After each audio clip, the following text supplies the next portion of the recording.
Good morning, everyone. Today we're going to be talking about the new armors because they are releasing tomorrow. So basically, all of these armors that we're talking about right now will be obtainable tomorrow, which is absolutely fantastic, considering that we don't even have a maintenance, so they're just magically going to appear in game.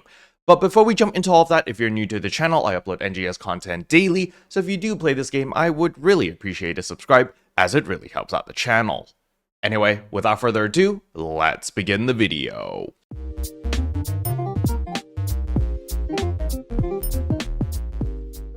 So the very first thing I want to talk about is our Alliance quarters have been updated for Halloween. So in order to find our Alliance quarters, you simply go to communications over here, go to create a space and head to space/Alliance search space. And you're simply going to go to the A spaces, which is Alliance space, and you're going to simply type in banana.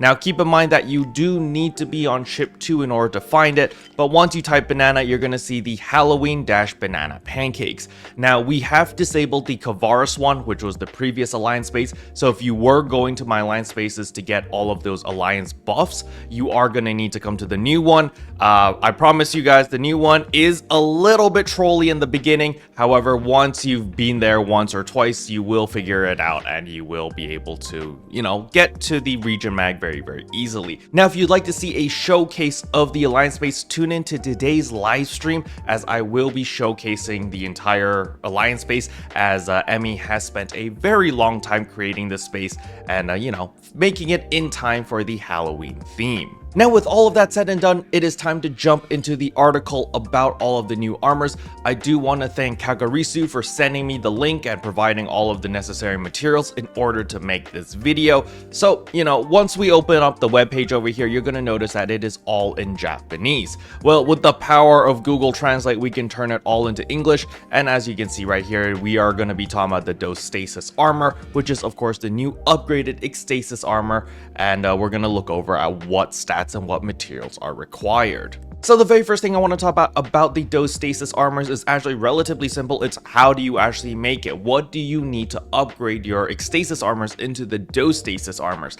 And it is very simple. We actually saw this in the NGS livestream, but first of all, you're going to need your regular Ecstasis armor. And then you're going to need 50 of this new currency that you can only farm in Nuisance Plant at the moment. I do not know if we're going to be able to farm it in Deck Space. However, I don't see the reason why it wouldn't be available there. I'm just assuming Combat Zone in Stia at the highest rank will allow you to obtain this new currency, as the enemies are going to be level 95 or above, I believe. So that is how we're going to be farming this material. So you cannot pre-farm this right now.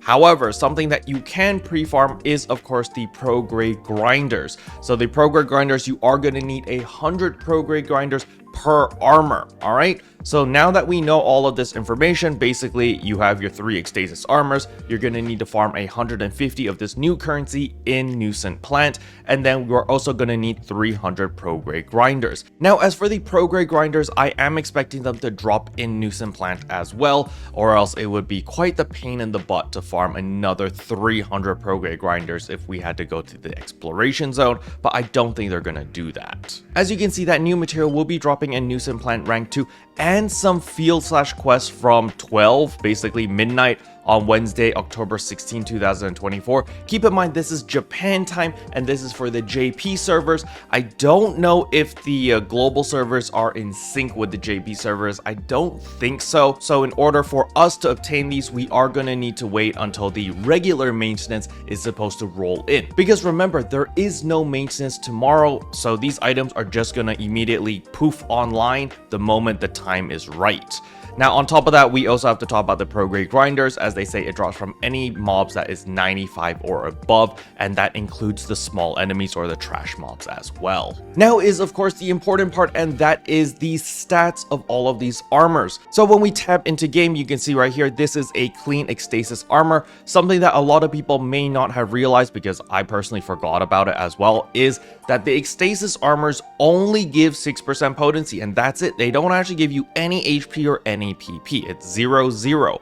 The reason why I forgot is because whenever I look at my armors, I'm like, oh wow, I have 115 HP and 25 PP. And so I keep forgetting that, oh wait, the regular Stasis armors actually don't give any stats. So now that I've reminded myself as well as you guys regarding what stats the Stasis armors actually give, the Dose Stasis armors are a lot more enticing. Basically, the Dose Stasis armor, there is the regular one, gives you the same amount of attack. It's going to give you 6% all potency. So none of these armors will increase your potency any further. It's going to be the same, and it's going to be for all potency. So no changes there. That's pretty good. However, the defense is going to increase by 1. So that's honestly not a big deal. The increase is very, very minute. But the big deal over here is for the regular Dose Stasis armor, we will get HP and PP, so that is very important. As for the Dose Stasis Vita armor, we will just get HP, but you will get significantly more HP than the other armors. And then as for the Dose Stasis Vio armor, you will not get any HP, but you will get a massive amount of PP.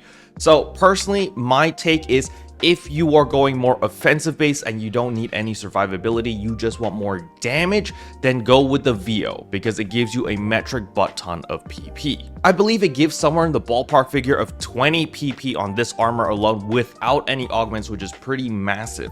However, if you want HP, then you can just go with the Vita armor. The Vita armor, I believe, gives you like 55. They might buff it up to 60 HP on just the armor alone. The reason for this is because the Epitest armor Vita already gave 55 HP, and this is actually a 7-star rarity armor. So I'm assuming that this one might give a little bit more since it is, a higher rarity armor. And then of course we have the regular Dose Stasis armor. It's going to give a moderate amount of HP and a moderate amount of PP, and this one is for the balanced build. So balanced build, regular Dose Stasis armor. If you want a more tanky build, go with the Vita. If you want a more offensive build, go with the VO. Now, I know a lot of people might be holding off because in the NGS headline, they did mention something about like, oh, the armors will have future upgrade paths. So some people might be a little bit scared and be like, oh, maybe I should hold on to my Stasis armors, not upgrade to these new armors, and wait and see if they are going to release any other future upgrades. It's really up to you. If you really want to play it safe that way and you're not struggling with any of the content, you don't have to upgrade. It's not going to be the end of the world if you upgrade or if you don't upgrade, because keep in mind, you're not increasing your attack power in any way. Your defense is literally increasing by 1 point, which is very, very minor. It's like basically, no difference. But please understand that you will be missing out on a metric butt ton of HP or a metric butt ton of PP, depending on which path you go. Remember, this is per armor. If they really give you 20 PP per armor with the VO armor and you upgrade all 3 pieces of armor, that gives you 60 PP. That is a massive increase to your PP size. Now, for my friends who are wondering what actually transfers over, you don't need to worry, everything transfers over. So for example, your armor, if you already limit broke it and you got it to plus 90, that transfers over. Your Fixa transfers over, all of your augments transfer over, everything transfers over, so you don't need to worry about any of your investments that you already spent because it all transfers over. Just think of it as upgrading your armor. It's literally an old crafting system. You're just upgrading your armor from its current form into an upgraded form, okay? Special thanks to all the members for supporting the channel. It really means a lot to me. Thank you again. But yeah, that's all I wanted to cover in today's video. Hopefully you guys found it helpful. If you did, I would appreciate a like and a subscribe, and I'll see you guys in tomorrow's video. Bye.